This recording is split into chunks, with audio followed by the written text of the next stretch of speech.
and sisters, ladies and gentlemen, students and scholars, teachers and trainers, professors and professionals, listeners and learners. I, Dr. Rakesh from USA, heartily cordially welcome all of you. It is really nice time, nice place, nice section that we are appreciating our Indian doctors, ministers, advocates, advertisers, administrators and advisors, fathers and mothers, brothers and sisters. As you know that in our education, what is the importance of listening, speaking, reading, writing? How we can be a good listener, speaker, reader and writer? To be a good learner, it is very essential. But what is the common thing among these modules of language? Language is the indispensable part of media today, yesterday, and tomorrow. But how we can be a good learner of the new language? It is a great lesson in front of our learners, a great example of learning we can express if we keep ourselves in present. 100% present sense of mind that helps us in learning a lot of new things, mysterious things related to the language. Language is a mean, not the end. Language is not the part of objective. Language helps us. Language is a good healer and helper. For knowing literature deeply, for having complete information of the literature in the form of text, in the form of newspapers, we must remember, we must recollect words, thoughts, ideas that we think in the peace and tranquility of our mind and heart. Language gives us pleasure. Language gives us peace. True language becomes the means of healing and helping. Even it provides training to others socially, educationally, personally, professionally. If we count in our personal life, then it helps oceanic change in our emotions, intellects, and in our spirituality. Basically, when we start learning, then a question raises in our mind: what to listen, where to listen, how to listen, and why to listen. Among these all questions, how is the most important understandable point. If we know how to listen, then it means its answer is to be in present, to have 100% sense of mind. Where you are to think, speak, read, write, and listen emotionally, intellectually. then you will be the good listener. 100% present sense of mind, it needs concentration, it needs your present sense of mind essentially. So dear friends, if you become a good listener, then you will become a good reader. Sometimes, many times, I visited different centers that are providing training skills regarding learning language. Our students should not be just the grammar, but they are to be creative, operative, and generative. They are not only to run after downloadings, recordings, reserving, reforming, or saving, but they are to be creator by the imagination technique.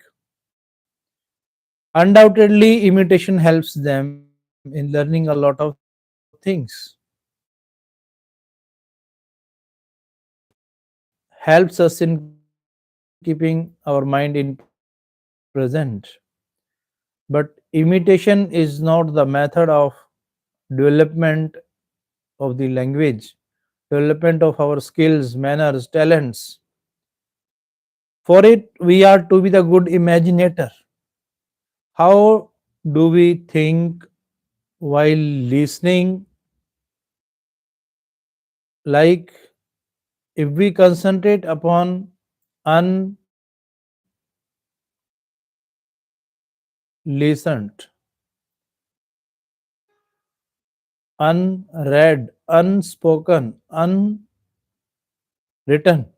then this un, re, and in, im, dish, the words that keeps our stream of thought opposite. At that time, we are to compromise in our mind while listening.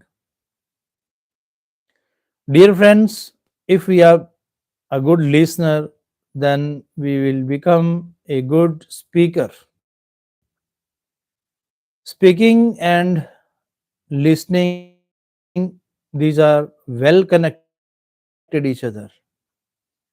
A good listener becomes a good speaker. In the different sectors of economies, post offices, railways, universities, and agriculture industry, listener plays the part of a judge, observer, examiner, and evaluator.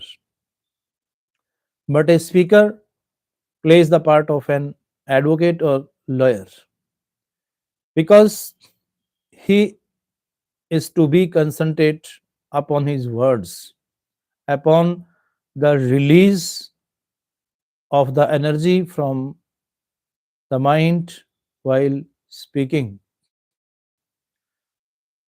So, for becoming a good speaker, we are to concentrate in good listening. Dear friends, fluency does matter. At what speed and what scale we listen, at what scale we speak, it is totally connected, it is totally related with our spiritual patience. So, for that, we must keep ourselves in present. Thirdly, if we want to be a good reader, then we are to concentrate upon the words. What is the word? When do we use that word? Where do we use that word? How do we use that word? And why do we use that word? Among all these questions, How does matter? How is very important, and reading module is the commonest concept of learning language in all the four parts of learning language. Reading needs concentration. Reading needs attachment and disattachment. Reading needs fox and defox. Reading makes us wise. It gives us wisdom. Reading means our storage capacity of our mind. With the list of time, how much we can grasp, how much we can store in the form of information in our mind, it depends upon the holding the breath in our lungs. Dear friends, what is writing? This concept is most essential, necessary for the school students. For improving their handwriting, they must pay attention what is the word, its shape, size, figure, connectivity, relativity of the one letter to the other. So for that they are to practice. Practice makes them perfect. It is rightly said about writing. Writing makes us concise and perfect in learning. Writing is the most practical part of learning. Writing keeps us active while listening, speaking, and reading the words from the external world. All these four modules ultimately helps us in learning a lot of new things around us. Dear friends, in the literature, you can observe, examine, and evaluate different personalities that they have expressed their ideas, thoughts behind learning a new language. Our linguists and the experienced persons of the language, they have observed this thing from the nature. Language and gender. If we talk about this topic here, the word gender, originally a grammatical term, has come to refer to the social roles and behavior of individuals arising from their classification as biologically male or female. This is a huge complex embracing virtually all aspects of social behavior, of which language is only one. In the past, there are 3 decades or so, intensive research has been carried out into the relationship of language and gender, largely by female scholars who have felt drawn to the topic because of the obvious discrimination against women which has taken place in the past and which is still to be observed today. Within linguistics, the initial impulse was the work of the American linguist Robin Lakoff, who in the early 1970s focused her attention on certain themes, with the language and gender complex above those which she rightly felt were in need of rectifying. Her work stimulated other scholars to engage in this study, and soon language and gender was a burgeoning research area in universities across the Western world. It is in the nature of language and gender studies that they are concerned with contrasting language as used by men and by women. Various opinions emerged on this relationship with two gaining particular focus.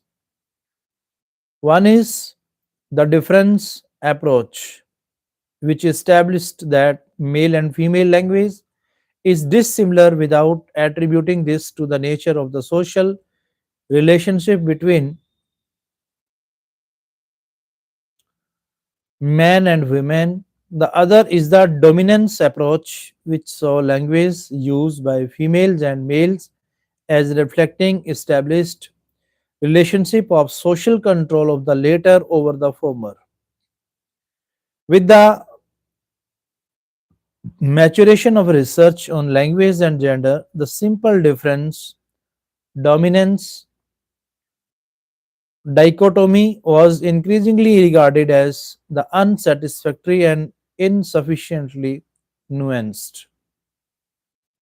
Before beginning a discussion of language and gender, it is important to stress that statements made in this context are taken to apply two groups of people, in this case, men and women. They are generalizations whose justification, if this holds, derives from their applicability to majorities with groups. As any field of inquiry, statements made about groups are not taken to apply to each member. That would be to use cliches. The personality of the individual can always lead her or him not to conform to a pattern claimed for her or his group. For example, to maintain that man has a competitive style of social behavior in Western countries is a generalization which virtually everyone would agree on. However, they are men would are not competitive in this respect because they form a relatively small minority. The generalization still holds. The opening sentence to this section contains two phrases biologically male or female. In a book of this nature, it is not possible to discuss the issues around possible transitions between the unambiguously female and the unambiguously male in the physiological sense. Lastly, it should be stressed that all statements in the section are intended to be non evaluative, that the social discrimination of women, including its linguistic dimension, is to be deplored, is taken as given. One is growing into a gender role. It is assumed by all researchers on language and gender that men and women use language differently. This is taken to result from what is called socialization.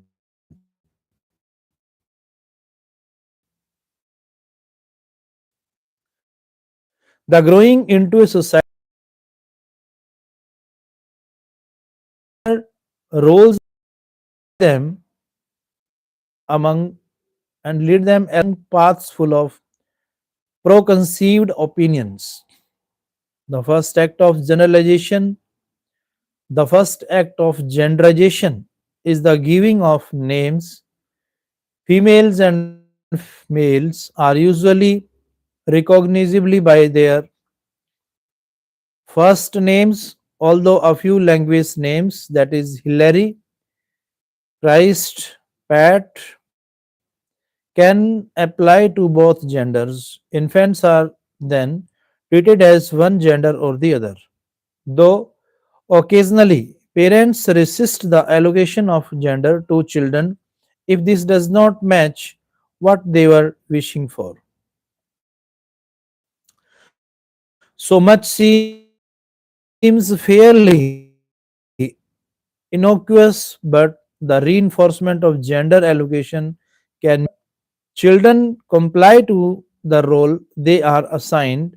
Parental approval or disapproval is often expressed according to how one conforms to one's gender role. Good boy, good girl, bad boy, bad girl are common assessments made of children, while many parents use such levels without thinking. It may well show how much they in turn internalized notions of gender roles during their own youth, that is, in their own formative period. Attributes of the two genders are conveyed early on to children.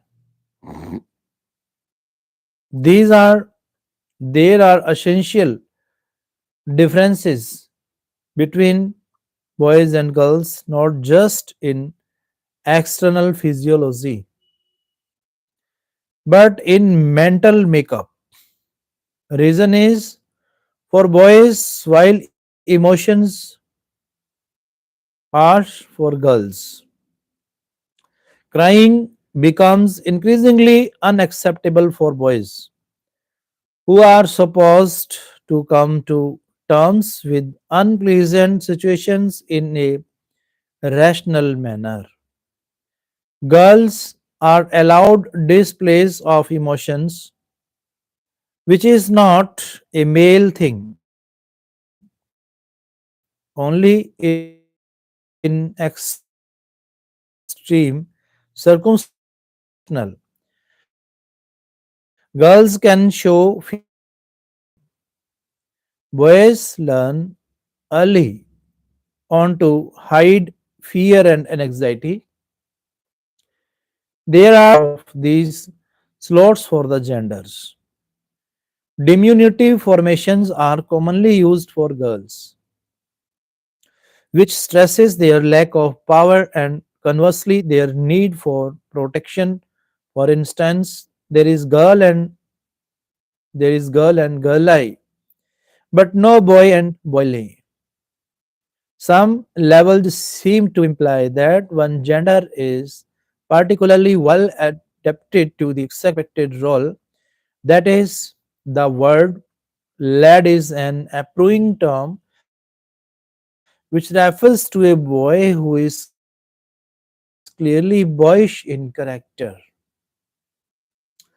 Different ways of passing their time are related to children at an early stage. Think of the boys given to the children to play with: guns for boys, dolls for girls. A competitive public role is suggested for boys and a more domestic, docile role is assumed for girls. Already in early childhood, there is an asymmetry which increasingly widens into many areas. What happens to those individuals who do not conform to the gender role which is expected of them? Boys are taunted for being sissy and girls can be referred to as tomboyish. There would seem to be another asymmetry here, though this time of a different kind. In Western societies, the taint subset deviation from the general norm is therefore less tolerated than that within a sunset. Within a subset, there is a separation of boys and girls, which is often found in childhood, at least in terms of games and outdoor activities, though in a home One cannot avoid contact with opposite sex siblings. This situation changes quite dramatically just before puberty, when boys and girls enter what has been called the heterosexual market. Boys and girls engage in pairing off. They test their values for the opposite, and the feedback they receive in this activity plays a crucial in their later self images as adults. Western societies assume adolescents partake in this behavior, and those who do not, for whatever reasons, are marginalized by their peers. For adolescents, heterosexual disability is a strong indication of the individual's value, even if that individual is not especially interested in this market. Peer pressure is enormous among adolescents, and those who do not conform to it, such as homosexuals, suffer stigma and exclusion which can mark them for life. Adolescence is about conformity. To adults, this may seem strange at first. After all, adolescents continually criticize their parents for their social conformity. Nonetheless, adolescents show the most extreme forms of group conformity themselves, probably because personalities their personalities are not yet firmly established, and individuals are not prepared to risk rejection by the group. Those instances of individuals who appear to stand out among their peers usually embody established roles to a heightened extent. For instance, in sports, dress, or as active heterosexual couples in schools. In industrialized nations, the commercial sector is a powerful factor in maintaining perceived notions of mainstream behavior. It gears products towards the satisfaction majority in society, and thus plays a pivotal role in reinforcing gender roles. A good illustration for the mainstream character of the commercial sector is provided by clothing. Certain patterns and colors are promoted as typical of one or the other gender. Flowers and frills are definitely for girls, as are the colors orange, pink, and lilac in the ascending order. Fashions and styles come and go. Exaggerated shoulders pads in women's blazers and blouses were common in the 1980s, but not anymore. Low cut waistliness are now early 2020s common in the slacks of women. The naming of objects is also closely linked to gender distinction. For clothes, one finds not just skirts and dresses, but blouses for females and shirts for men, although the items of clothing are essentially similar. Gender roles in adulthood. By and large, gender roles are kept throughout one's life. It is true that some people put their assumed role aside in later life, frequently as a result of questioning the basis for such roles, but such major reorientations in life are not the rule. Instead, most people continue along the path which was set for them in childhood and adolescence. There are advantages to this. The gender roles supplied by society allow those who conform them to enjoy the benefits. Men can assert themselves in public and occupy good jobs, and women can accept the support and economic backing from men which goes with their domestic role.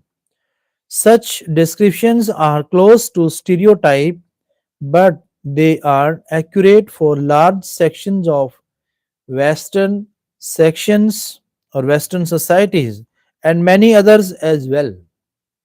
If if they were not, these societies would be organized differently. The problems arise with the discriminations which are epidemic, which are endemic to such a socio-economic system. The very public presence of males can be interpreted as hegemony over women, even if not all women wish to assume such public roles. The opportunity should be open to them. The extent to which we carry assumptions about what gender should occupy, what position in society can be seen in the unmarked or default use of many titles. Surgeons are taken to be made unless specified otherwise. Nurses are females unless one speaks of male nurses. Now, while the work of neither of these individual is inherently of greater value that of the other, the social prestige of the surgeon is far greater. There, therefore, traditionally, the justification for different employment patterns along gender lines appealed to the larger physique of men and their greater strength, wish women. These physiological differences were often compared to those in the animal world. It is true that in the mammal world, the males of species are generally stronger. One just needs to look at a bull or a boar to see that. But divisions of labor according to gender would only make sense in manual jobs. But even there, the ever increasing automation of labor has meant that physical strength is becoming less and less of a consideration. The employment opportunities of women versus men have to do with power in society. Dear friends, if you talk about gender and power, if gender consists of roles allocated to males and females and determined by society, then it is not a given. At least very much less than one's biological sex is a given. Scholars nowadays refer to gender as constructed. It is something which is performed by individuals who adopt categories of benefits and behavior which are associated in a given society with their biological sex. Gender roles are perpetually merged with biological sex, and unless one stops to think about the matter, this seems to be perfectly natural. The gender roles of males and those of females have been established centuries in societies across the world. Such roles have the power of the familiar and the conventional. For example, in various religions, it seems natural that man should occupy the most senior positions. In governments and public institutions, it again seems natural that men should lead. For instance, all 43 presidents of the 43 presidents of the United States have been male. How often does one hear pseudo arguments like that's the way It has always been when someone questions the legitimacy of male hegemony. Women who rightly insist on equal rights as men and often regarded as ungraceful as betraying their partners, parents, society, or whatever, are rejecting male projection and kindness. The assumption here is that if the people in power are nice to you, you are supposed to be thankful. Dear friends, next you are listening language used by women. Early researchers into language and gender. Above all, Robin Lakoff stressed the lack of power which the kind of language women use seems to embody. Various features were listed which were intended to document this powerfulness. These are listed in this following table. Putative features of women's language: powerless, non confrontational language, indirect statements. It would save a lot of money if we bought a similar car.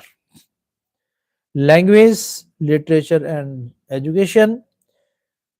Dear friends, if we talk about gender neutral language, even a cursory glance at English language shows that is, like other Western languages, are inherently sexist. That is, embody discrimination in their structure and or vocabulary. This may be by assuming that the default case is always male, as in the linguist must gather data and be careful that he organizes it properly.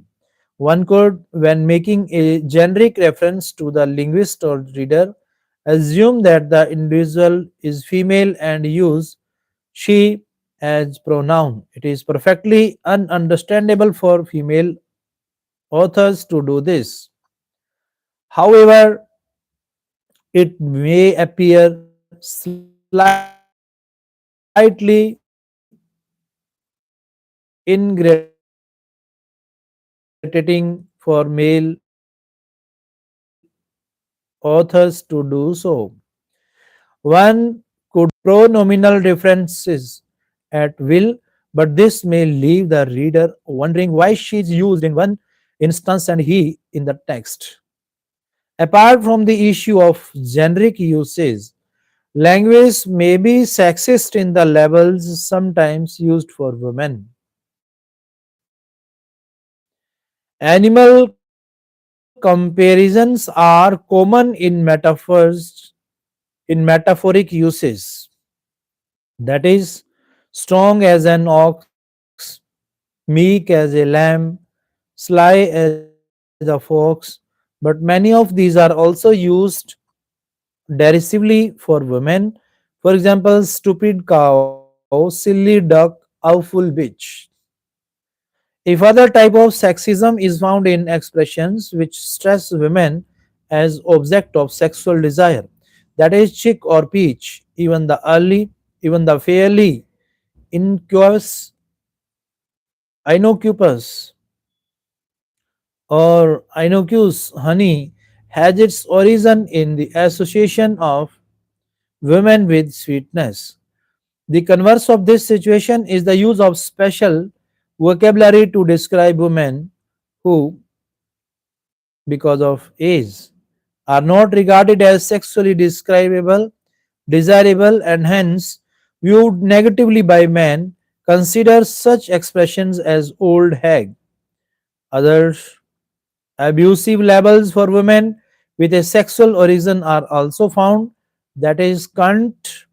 Such terms stem from derisory male attitudes to women. Desexification of language. These have been many attempts to desexify language, that is, to remove inherently sexist structure. One obvious means is just not to use such language, as in the case of abusive terms like those just mentioned. But there are many instances where one cannot avoid the issue, and speech communities have reacted in various ways. For example, by creating new generic forms, humankind for former mankind, chairperson instead of chairman or chairwoman, or indeed chair. However, this type of reduction does not always work. For example, one could hardly call a spokesperson a spoke. The use of a different word to indicate occupation is sometimes possible. For example, police officer for policeman. In other cases, a form has been replaced, that is, air hostess by flight attendant.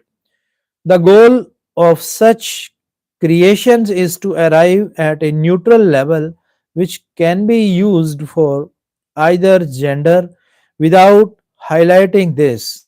These are difficulties where a lexically replacement is not possible. The word doctor has sometimes been qualified by an adjective or further noun to indicate the gender of the individual. Apart from the distinctly quaintly lady doctor, there is female doctor or woman doctor. There are differences too within the Anglophone word. What is acceptable in the British Isles does not necessarily meet with approval in the United States or Canada. Different strategies can be employed to avoid being overtly sexist in language use. Instead of using a generic masculine reference of the type the linguist he, one can use a plural linguist they. English is forgiving in this respect as it allows the use of plural anaphora with singular antecedents, so that one can have sentences like anyone interesting in talking part anyone interesting in taking part should see their tutor. Other pronouns like one or you are and another option. Reformulations are often a solution when the position can be reformulated as occupy or staff or fill the position. Using formally marked feminine forms is decreasing in popularity. Often one finds actresses referred to as actors, generic for both genders. Poetess is definitely antiquated. However, specific feminine forms of titles tend to be retained. For instance, the Duchess of Kent, Baroness Thatcher.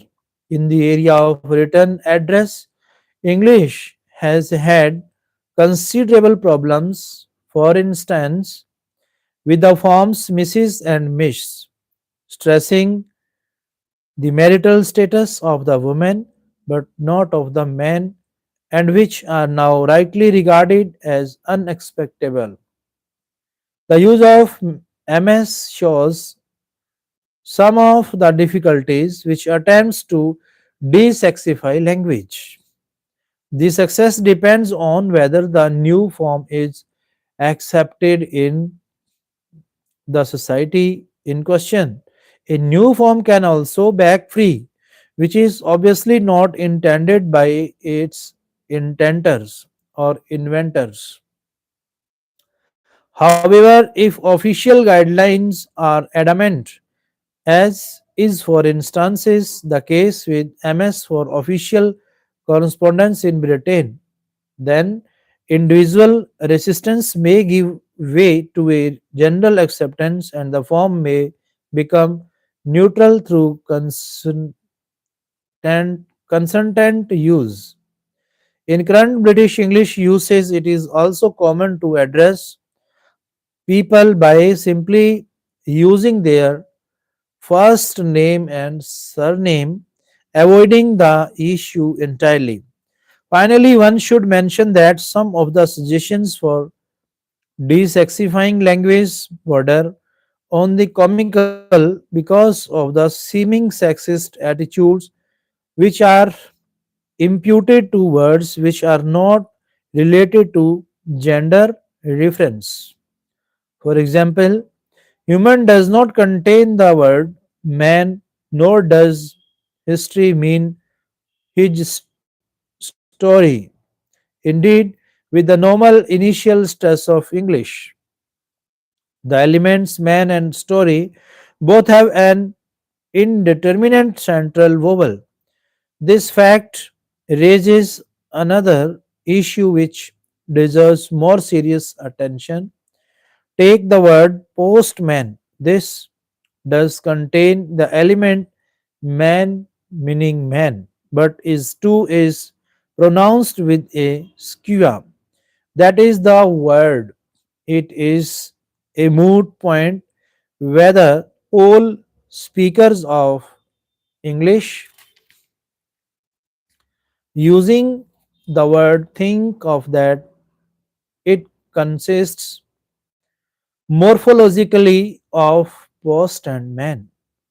If the word postman is lexicalized in English to mean anyone who delivers the post, then one can hardly classify it as sexist language.